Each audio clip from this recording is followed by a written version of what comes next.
guys, it's Cashley.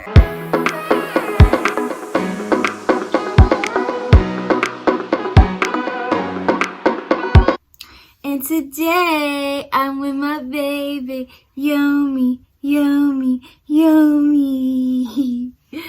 Well, she wasn't supposed to be a part of the video.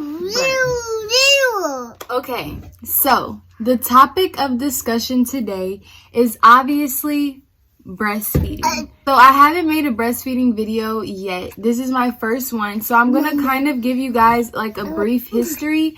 And then I'm mainly going to focus on how to wean your child off of breastfeeding. So first I'm going to talk about the necessities that you need for breastfeeding. And those three things I'm going to cover are going to be the nipple shield, nipple cream, and a Boppy. So for me, I started breastfeeding her at the hospital. A couple of things I would say you definitely need if you plan on starting to breastfeed are nipple moisturizer, like nipple cream. I use the Medela nipple cream and it worked perfectly. And you need to start using that like dang near before like when you go to the hospital, put some on, because she made my nipples bleed. Like, yeah, it's painful at first. It really is. Nobody's gonna tell you, or they just forget about that part because it's at the beginning, but it's painful. It's not fun. The next thing you may or may not need is a nipple shield.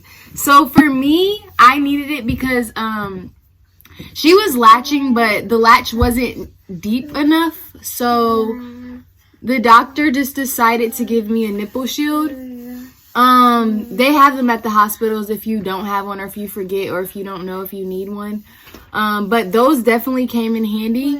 Now, what I would say is my doctors and the people that I worked with on breastfeeding, they continue to have me wean off of the nipple shield, and I weaned off very fast. I probably didn't even use the nipple. Well, I probably used the nipple shield for like a month or two.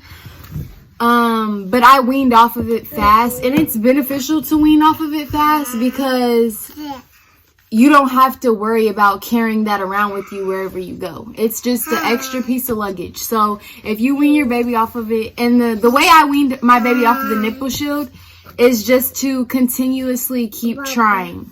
So just like try to feed her without the nipple shield first every single time. And if it doesn't work, use the nipple shield. So the last thing I feel like you definitely need for breastfeeding is a Boppy. Especially at first, because the baby's so small. If you're just holding the baby like this the whole time, your arms are going to get very tired. So I had a Boppy for her to lay in, and then I had a Boppy that goes like around my body and that she could lay on. So she could either lay on the Boppy like this and I'll feed her like this, or she can lay on it like this and I'll feed her like that. But I would definitely say that the Boppy was very beneficial. Was it beneficial? Was the Boppy beneficial? Yeah, the Boppy was very beneficial at first. Not that I used it long, because like then she got bigger, and like it was easier ways to get comfortable without having to lug the Boppy around. But I would definitely get a Boppy for in the house usage. Now, things that I didn't cover are things like blankets and cover-ups. A cover is honestly annoying to have to use, and if you're comfortable, like, you don't have to bring an extra cover. If the baby has a blanket or a swaddle, you can just use that. And then if you're not out in public, you don't need it.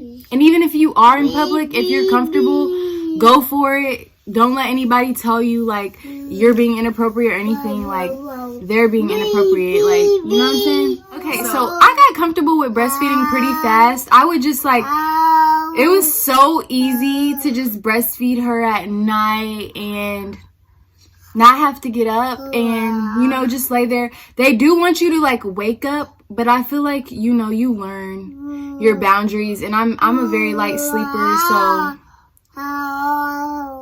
you just learn different ways to do it. You learn different ways to breastfeed, different ways that make you and your baby comfortable as time goes on. It's honestly not even something that you can research. You can research how to do different holds and postures, but ultimately it's gonna come to you. Like, it's just gonna come naturally, and it's gonna work. I would say it's very beneficial. Now for Yomi, she is like about 16 months. I don't know. I'm on pregnancy number 2, so I haven't been keeping up with her months like that, like how some moms are.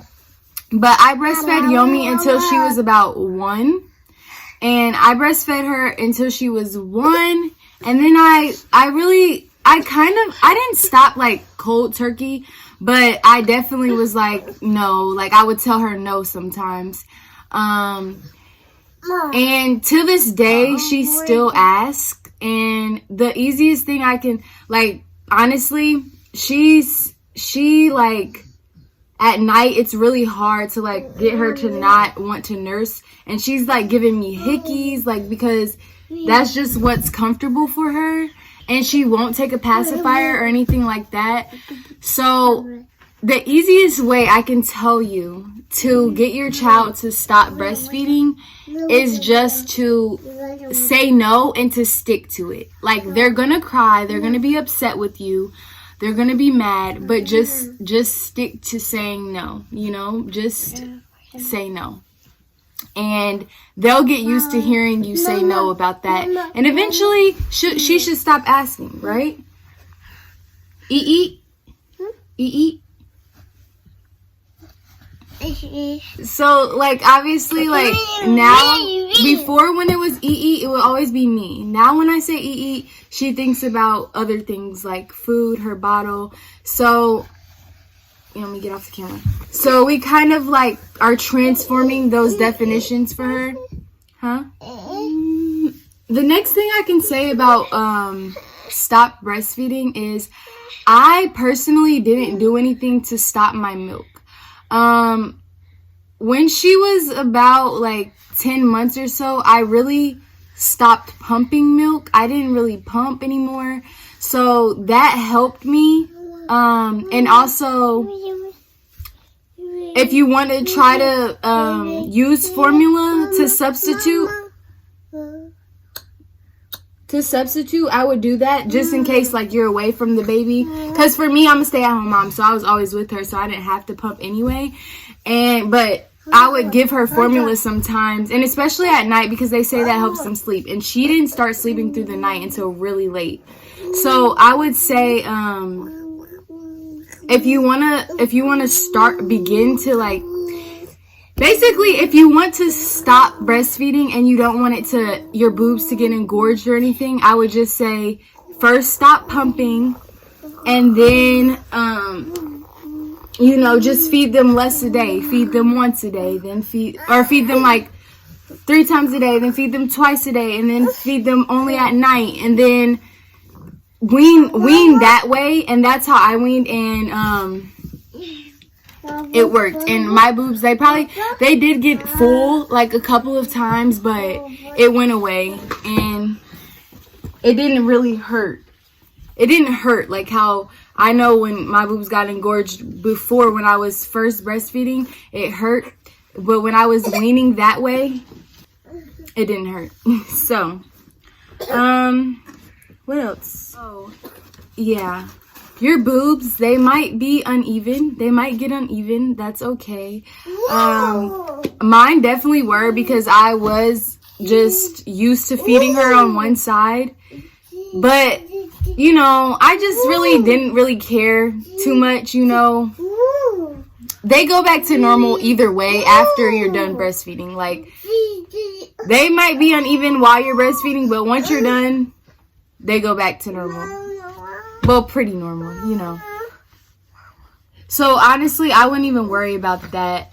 I don't know what else to talk about as far as breastfeeding concerns, but if you guys have any other breastfeeding questions, or if you want me to cover other things more specifically as far as like nursing techniques when your baby's a newborn, or if you have any questions about weaning your child, let me know. I will be glad to answer your questions.